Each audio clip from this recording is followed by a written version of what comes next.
এ কি এমন শব্দ কোথা থেকে আসছে? এমনিতে আজ ঘুমাচ্ছে না, তারপর আবার এত চিৎকার। না, আর ভালো লাগছে না। আবারও চিৎকারের আওয়াজ শোনা যাচ্ছে। না, দেখি তো কোথা থেকে আসছে। এরপর যুবরাজ সূর্য সেন নিজের বিছানা ছেড়ে ওঠে। সূর্য সেন অচিননগরের যুবরাজ ছিলেন। যুবরাজ তার মাতা নীলাবতীকে নিয়ে থাকতো।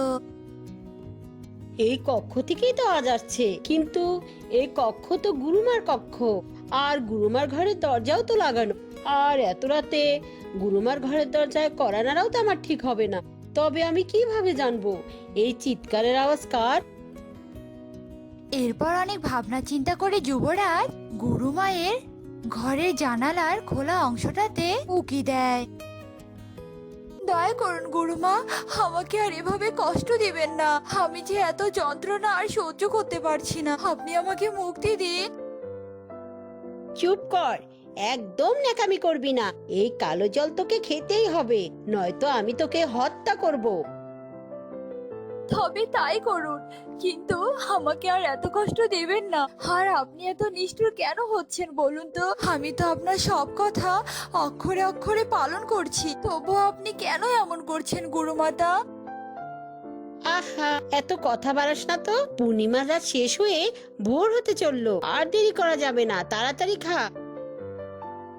গুরুমার কথা শুনে রাজমাতা বাধ্য হয়ে কালো পানিগুলো খেয়ে ফেলে আর যন্ত্রণায় অজ্ঞান হয়ে যায়। আর মুহূর্তে রাজমাতার শরীর কালো হয়। আমার স্বপ্ন দিন দিন সত্যি হতে চলেছে। এ নিয়ে 1001 পূর্ণিমায় আমি রাজমাতাকে বিষাক্ত কালো জল খাইয়েছি। আগামী 2 পূর্ণিমাতেও রাজমাতাকে এই জল খাওয়াবো। তবেই রাজমাতা রাক্ষসীতে পরিণত হবে আর যুবরাজকে খেয়ে ফেলবে। তারপর আমি রাক্ষসী রূপী রাজমাতাকে হত্যা করে সিংহাসনে বসবো। এসব কথা যুবরাজ আড়াল থেকে শুনতে পায়, আর গুরুমায়ের এমন নোংরা পরিকল্পনা শুনে যুবরাজ ভীষণ ভয় পায়। এসব আমি কি শুনলাম ঈশ্বর! এবার আমি আমার মা আর আমার রাজ্যকে কি করে রক্ষা করব? এইসব কথা চিন্তা করতে করতে যুবরাজ রাত কাটিয়ে দেয়। আর পরের দিন যুবরাজ চিন্তিত হয়ে রাজমাতার কাছে যায়, কিন্তু ততক্ষণে রাজমাতা একদম স্বাভাবিক হয়ে গেছে। এ কি পুত্র, আজ সকাল সকাল তুমি আমার কক্ষে? রাজ্য সম্পর্কে কোনো গুরুত্বপূর্ণ কথা আছে নাকি, বলো তো? মাতা, এতদিন থেকে আপনি এত কষ্ট সহ্য করেছে, অথচ আপনি আমাকে কিছুই বুঝতে দেননি। মাতা, আপনি কেন এত অত্যাচার সহ্য করছেন বলুন তো? কি ব্যাপার পুত্র, তুমি এসব কি কথা বলছো? আড়াল করবেন না মাতা, আমি গত রাত্রে সবকিছু দেখেছি। গুরুমা আপনাকে কত কষ্ট দিচ্ছে। আপনি হয়তো জানেন না মাতা, ওই গুরুমা কত ভয়ঙ্কর ষড়যন্ত্র করছে। আপনি চুপ থাকবেন না মাতা, একবার শুধু হুকুম দিন, আমি ওই গুরুমাতার ধর থেকে মাথা আলাদা করে ফেলব। চুপ করো পুত্র, চুপ করো। একদম ভুলভাল কথা বলবে না, আর যা দেখেছো তা তুমি ভুলে যাও। আর দয়া করে তুমি আমাকে একা থাকতে দাও পুত্র, একা থাকতে দাও। রাজমাতার মুখে এমন কথা শুনে যুবরাজ চোখের জল ফেলতে ফেলতে সেখান থেকে চলে যায়। পুত্র, আমি যে তোমায় কিচ্ছুটি বলতে পারবো না, আর বললে আমায় যে ওরা হত্যা করবে। ওই শয়তান গুরু আমাকে হত্যা করবে। আমি যে বড্ড অসহায় পুত্র। এইদিকে যুবরাজ প্রাসাদ থেকে বেরিয়ে নদীর ধারে যায় আর মন খারাপ করে নদীর ধারে বসে থাকে। আমি কিছুই বুঝতে পারছি না, মাতা সবটা জেনেই কেন আমার সাথে দুর্ব্যবহার করলেন। কিন্তু আমি দমে যাব না। মাতা যতই আমার সঙ্গে দুর্ব্যবহার করুক না কেন, আমি গুরুমাতার কুমতলব সফল হতে দেব না। এরপর বেশ কিছুদিন কেটে যায়। একে কাণ্ড পুত্র, তুমি আমার পায়ে পড়ছো কেন? ওঠো ওঠো বলছি, কি হয়েছে তোমার বলো তো? না মাতা, আজ আমি আপনার পা ছাড়বো না। আপনি আমাকে আজ সবটাই বলবেন, তবেই আমি আর শান্ত হব, কারণ আমি আর আপনাকে কষ্ট পেতে দেব না। কিন্তু এসব বললে যে তোমার বিপদ হতে পারে পুত্র। তবুও তুমি যখন ছাড়ছো না, তখন আমি বলছি আসলে তুমি আর আমি কেউ এই শয়তান গুরুমাকে হত্যা করতে পারবো না। ওই গুরুমাকে শুধু পরীরাই হত্যা করতে পারবে, কিন্তু ওই পরিকন্যা যে আপেলে বন্দী হয়ে আছে।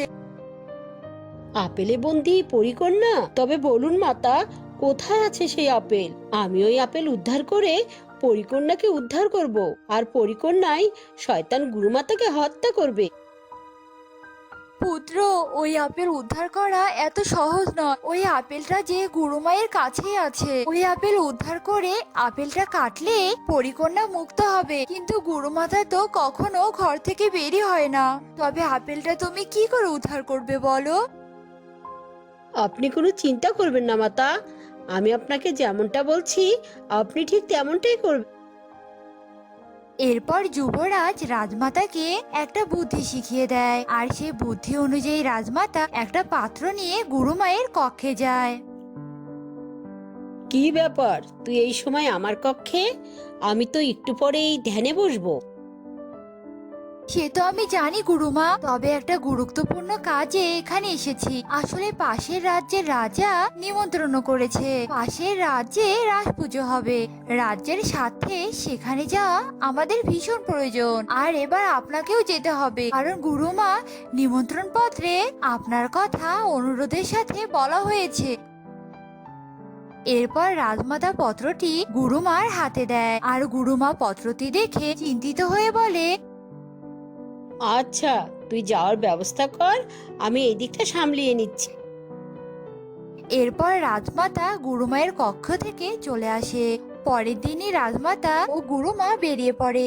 এদিকে যুবরাজ গুরুমায়ের কক্ষে সেই আপেলটা খুঁজতে থাকে, আর অনেক খোঁজাখুঁজির পর যুবরাজ আপেলটা পেয়ে যায়।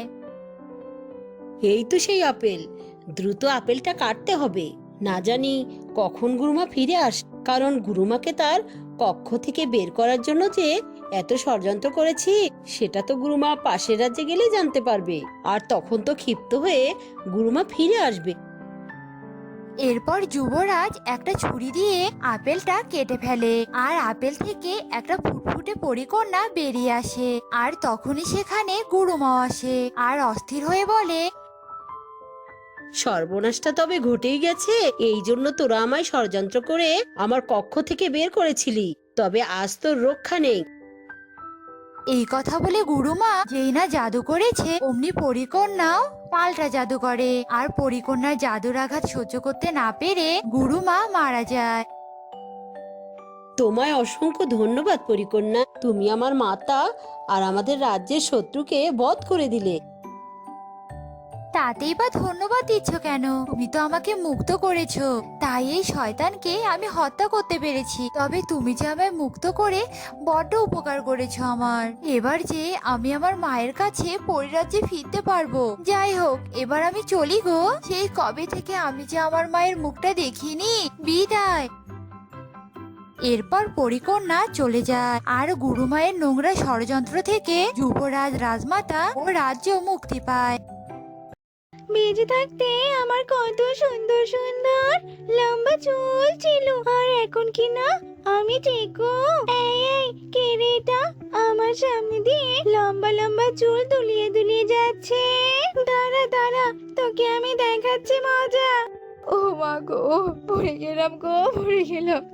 এই শাকচুন্নি, এই আমার চুল এভাবে টেনে টেনে ছিঁড়ছিস কেন? হ্যাঁ, ছেড়ে দে বলছি।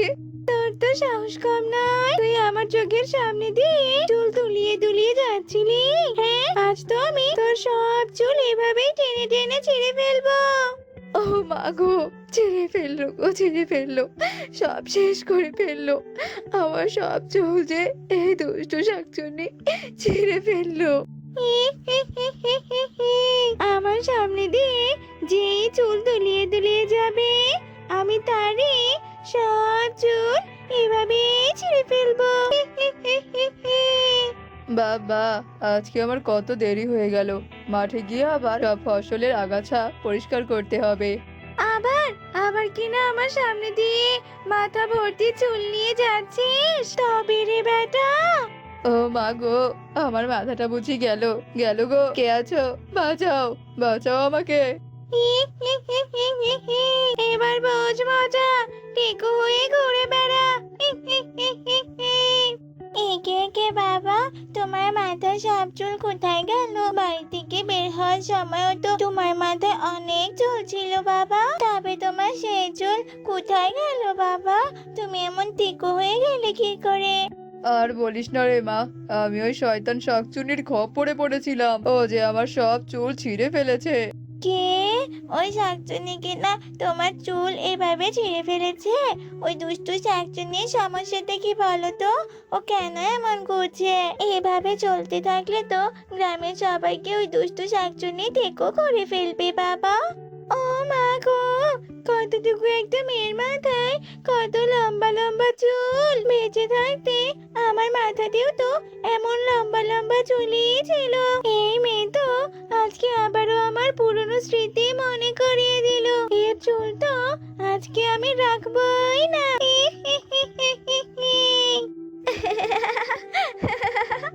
কি ব্যাপার শাকচুন্নি, তুমি এভাবে চিৎপাতাং হয়ে পড়ে গেলে যে? বলি, তুমি কি আমার চুলও ছিঁড়তে এসেছিলে নাকি? হ্যাঁ, এই একদম আমার দিকে তাকিয়ে তুই হাসবি না। নেহাত আমি তোর চুলে হাত দিতে পারছি না, নইলে এতক্ষণে তুইও টেকো হয়ে যেতি, বুঝেছিস তো? ওরে শাকচুন্নি, তুমি নিজে টেকো বলে কি সবাইকে টেকো বানাবে নাকি? হ্যাঁ, বলি তোমার সমস্যা কি? হ্যাঁ, আমাকে একটু বলো তো। লম্বা চুলই হলো আমার সমস্যা। যে চুলের জন্য আমার মৃত্যু হয়েছে, সেই চুল আমি কারো মাথায় দেখতে চাই না। কে?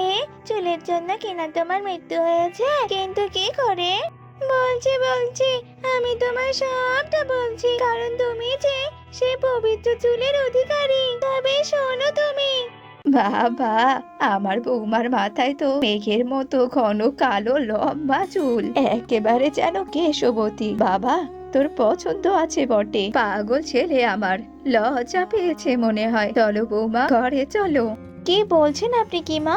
ওই গাছ থেকে কি আর আম পাড়া যায় নাকি বলুন তো? আপনি তো ওই আমটা ছুঁতেই পারছেন না। দাঁড়ান মা, আমি ওই গাছ থেকে আপনাকে আম পেড়ে দিচ্ছি। ও বাবা, কি গেছো বউ রে বাবা, চোখের পলকে কেমন গাছে উঠে গেল। তবে গাছে ওঠার পর লম্বা চুলগুলো কেমন দুলছে। মা, আমি আগে থেকে ভালো গাছে উঠতে পারি, আপনি জানেন? এবার দেখুন আমি আপনাকে কতগুলো আম পেড়ে দেই। কতদিন হয়েছে আমাদের দুজনের বিয়ে হয়েছে, অথচ বিয়ের পর আমরা দুজন কোথাও ঘুরতে যাইনি। বলছি চলো না বউ, আজ আমরা দুজন কোথাও ঘুরতে যাই। জঙ্গলের পাশে নদীর ধারে কাশফুল ফুটেছে, আর তোমার তো কাশফুল অনেক পছন্দ। তা তো পছন্দই, তবে তুমি অপেক্ষা করো, আমি আমার চুলটা বেঁধে নেই। না গো, তোমার চুল আর বাঁধতে হবে না, খোলা চুলে তুমি অনেক মায়াবতী। চলো তো এবার। ও মা, গাছটাতে কত সুন্দর ডাব ধরেছে। ডাব গাছ দেখে তো বড্ড ডাব খেতে ইচ্ছে করছে, কিন্তু ওই ডাব গাছ তো অনেক উঁচু। আমি কি করে ওই ডাব গাছ থেকে ডাব পারি বলো তো? আরে বোকা, এটা আবার কোনো ব্যাপার হলো নাকি বলো তো? তুমি এখানে দাঁড়াও, আমি এক্ষুনি তোমাকে ডাব পেড়ে খাওয়াচ্ছি। গেছো বউয়ের লম্বা চুল, এটা নিশ্চয়ই সেই চুল। অবশেষে আমি লম্বা চুলওয়ালি বউকে খুঁজে পেলাম। তবে আর এক মুহূর্ত দেরি করা যাবে না, একে এক্ষুনি রাক্ষস মাতার কাছে নিয়ে যেতে হবে। আজ আমি বড্ড খুশি, এবার যে আমি তোকে নিয়ে যাব, আর তোর চুল দিয়ে আমি রাক্ষস মাতাকে সন্তুষ্ট করব, আর রাক্ষস মাতা এতে খুশি হয়ে আমার রূপ ফিরিয়ে দেবে। এই তুই এসব কি বলছিস? কি তুই আমার বউয়ের দিকে নজর দিচ্ছিস কেন বলতো? কারণ তোর বউ যে জাদুই চুলের অধিকারী। এত লম্বা চুল সাধারণ কোনো মানুষের মাথায় হয় না। লম্বা চুল পেতে হলে পূর্ণ লগ্নে জন্ম নিতে হয়, আর তোর বউয়ের পূর্ণ লগ্নে জন্মে ও এত সুন্দর ঘন কালো লম্বা চুল পেয়েছে। আর আমি তো এই লম্বা চুলওয়ালি বউয়ের জন্যই এতদিন থেকে অপেক্ষা করছিলাম, কারণ লম্বা চুল মাথায় পড়লে রাক্ষস মাতা পুনরায় তার রূপ ফিরে পাবে, তার সাথে সে তার শক্তিও ফিরে পাবে। এসব তুই কি বলছিস কি? হ্যাঁ, আমি বেঁচে থাকতে তুই কিছুতেই আমার বউকে নিয়ে যেতে পারবি না। তবে তো আমি তোকেই আগে হত্যা করব রে।